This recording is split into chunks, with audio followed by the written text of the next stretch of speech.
The board also set a couple of important public hearings for April, one about our bicycle infrastructure and the other about our parks and open spaces. What can you tell me about this bicycle element with the master transportation plan? So, Arlington is known as a community that has very much embraced cycling as a transportation option. And one of the ways in which that's manifest is that we have an element of our master transportation plan which includes bicycles. Okay. And so, one, we're sending a very clear signal that this is not just about recreation, this is not just about people who may choose cycling as an avocation. This is a critical part of a multimodal transportation network in an area where we prioritize not necessarily growing the public right-of-way to accommodate all users. We've been innovative in figuring out how to develop connectivity and ways of sharing the road space that really make it better for not only make it possible for everyone to use it, but for everyone to use it more safely. So again, with our staff, they've worked with the community on coming up with an important update to the bicycle plan to identify areas where we need to prioritize new connections, improve existing connections, and look at ways of designing roads so that they can be safer for cars, pedestrians, bicyclists alike. Now, and this plan hadn't been updated in probably a decade or so. Yeah. And of course, bicycles and bicycle use has changed a lot in Arlington Wow. in the past decade. Tell me a little bit about how you used that kind of insight into just the changing methods of transit around Arlington. Well, one of the things that makes transit work is what's known in the industry in wonky terms, the first mile, last mile. Right. And bikes are really, really good for that. So if you think about if you need to get from your point of origin, which might be your home, to a transit stop, that bicycle is often a good way to do that. And so we have seen the evolution of that, and we've seen through the years, the more that we invest in making biking safer and more comfortable and more convenient, the more people that are choosing that. And the more people that choose that, if you can get to the transit stop, then you are more likely to use transit.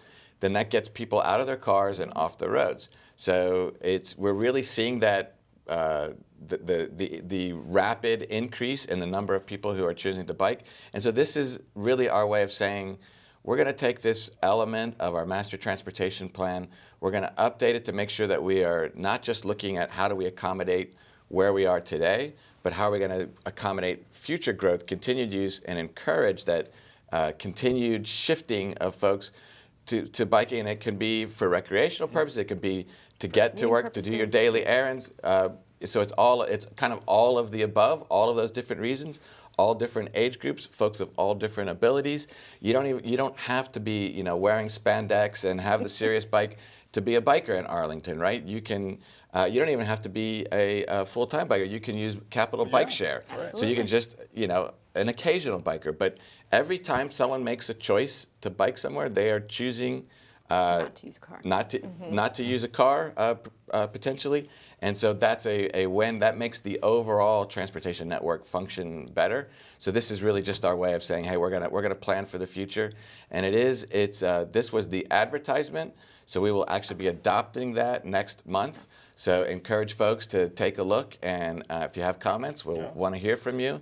And we're looking forward to adopting it next month. Now, does this update specifically target the bicycles, or does it also include those other two-wheeled? Well, the world has changed since we did this in 2005. Exactly. I was like, these scooters didn't exist in 2008. I mean, at least not in the public realm for the most part. No, you're absolutely right. I mean, when we last did this, there really wasn't Capital Bike Share. So the only part of a bicycle plan was to look at those people who owned a personal bicycle and who were willing to use it. Now we have people who don't even have to own it, right, and they can do Capital Bike Share. There are dockless systems of electric bikes. Even, I guess, the dockless system of non-electric bikes, that market has gone away, but we've got the electric bikes, and we've also got scooters. Who knows what else is coming? We'll have 10 years from now. That's right. But yeah, so we have to, all of this has gone into the thinking for Okay. the current update, how to make sure all of these various uses contribute to the goals that Eric talked about, solving that first last mile problem, giving people the option to not have a single occupancy vehicle as their method, their primary method of travel. You know, the more options that we have, the more you reduce the need for people to make what are choices that overall hurt our sustainability, increase congestion, and all of the associated negative externalities with that. And Arlington continues to be at on the vanguard in the region. Well, you know what, Christian? Even if in the future we're all riding around on maglev, hoverboards, the truth is that the one thing that is a constant and that this plan is focused on is the connectivity of the network and making sure you have your trails and your bike lanes and all that infrastructure all connects and goes from where you want to go to where you want to, where you are to where you want to get to. And so it's really we're building in the future here. Yeah.